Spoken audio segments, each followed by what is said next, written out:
Jim Chanos is selling well-established brick-and-mortar legacy data centers because the largest cloud providers, Amazon Web Services, Google Cloud, and Microsoft Azure, are building their own data centers instead of leasing from REIT-owned infrastructure.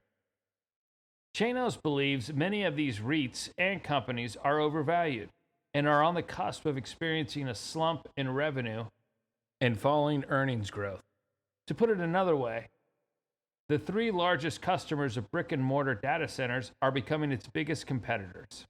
American Tower Company is one of these brick-and-mortar data center companies Jim Chanos is shorting.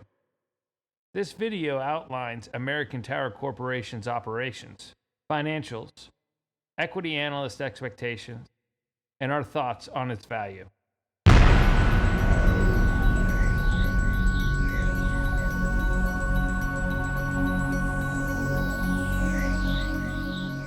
American Tower Corporation is a holding company. The company operates as a real estate investment trust, which owns, operates, and develops multi-tenant communications real estate all over the world. The REIT owns over 221,000 communication assets, with 43,000 towers in the United States, 176,000 towers internationally, 1,800 distributed antenna systems, and 27 data centers. American Tower Corporation acquired Core Site Realty Corp. In late 2021, adding 25 data centers across 8 key U.S. metro centers, 2.8 million net rentable square feet, and 21 critical cloud on-ramps. Financially, American Tower has had a lot to boast about, judging from its Q1 results, where it's seen a 22.1% revenue growth year over year for Q1 2022, supported by accelerating new leasing and new asset contributions, complemented by construction of nearly 1,450 new sites with average day one yields of 14%. During its first quarter release, American Tower increased its guidance for its property revenue outlook, up 14% versus 2021, with $1.3 billion in incremental property revenue, raising property revenue midpoint to around $75 million versus the prior outlook. Organic tenant billings growth outlook was also increased, although modestly. Consistent leasing trends across remaining regions as 5G coverage and 4G densification drives demand across global footprint. There was no change for the capital allocation going forward for the rest of the year. It reiterated capital allocation outlook targeting 12.5% dividend per share growth, accretive CapEx program led by global development opportunities, an accelerated international new build program continues to drive double-digit day one returns. American Tower continues to maintain an investment-grade balance sheet. It's expected to delever back to a target range of 3 to 5x over the next several years. It's also committed to maintain investment-grade credit rating. Its weighted average tenor of debt is nearly 6 years, and approximately $4.2 billion in liquidity they currently have access to. Its tenant characteristics provide American Tower with a diverse revenue stream, where no one company makes up more than 17% of the revenue on the leases that have been signed. The leases also are characteristically non-cancelable, and the majority of the leases have an annual escalator of approximately 3%, so revenue growth is easier to obtain. The success of American Tower is centered around the U.S. total mobile data traffic growth, which is expected to grow at 25% compounded annual growth rate through at least 2027. So it looks like that they are set up to take advantage of this annual demand push for the next couple of years.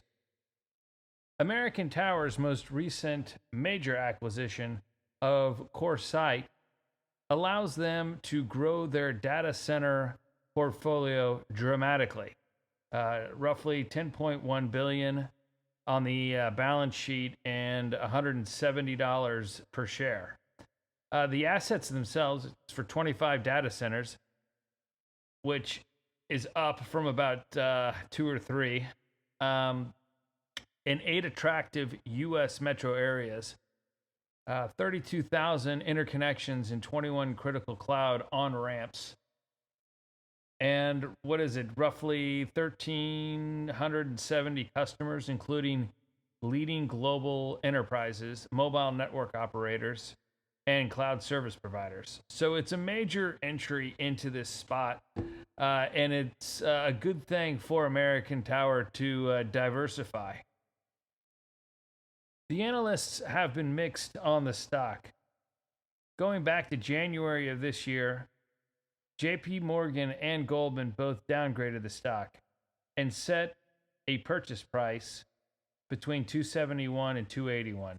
This summer, in June, Bank of America resumed coverage with a buy and a price target of $315.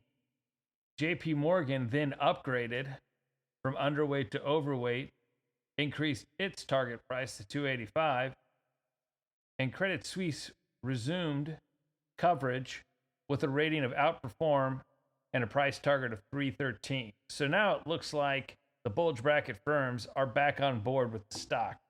The Motley Fool had a great article that gave an excellent synopsis to what has been the success of this stock during the last 10, 15 years. And it stated, quote, several factors have helped drive the company's above average growth over the past decade. These include growing its portfolio by acquiring and building new cell towers, expanding into data centers, adding more tenants to existing assets, and steadily increasing rental rates. Those same growth catalysts should help power the company in the coming years. As for Jim Chanos wanting to short this stock because of its recent acquisition of CoreLogic, I think that his concerns are real. I will also say, though, the institutional ownership is above 90%. So there is a chance that there could be a short squeeze if his theory does not play out. I'd also say that American Tower is running out of people to buy. So it looks like that as long as the demand for its tower business continues to outpace what it's continuing to do, then I think the stock will remain a good purchase and that the dividend will remain safe. That wraps it all up for American Tower and our segment on Chanos' Big Short. If you like this channel, please subscribe. If you like this video, please hit the like. And feel free to leave a comment on the type of content you'd like to see us produce in the future. Thank you so much for listening. Have a wonderful day.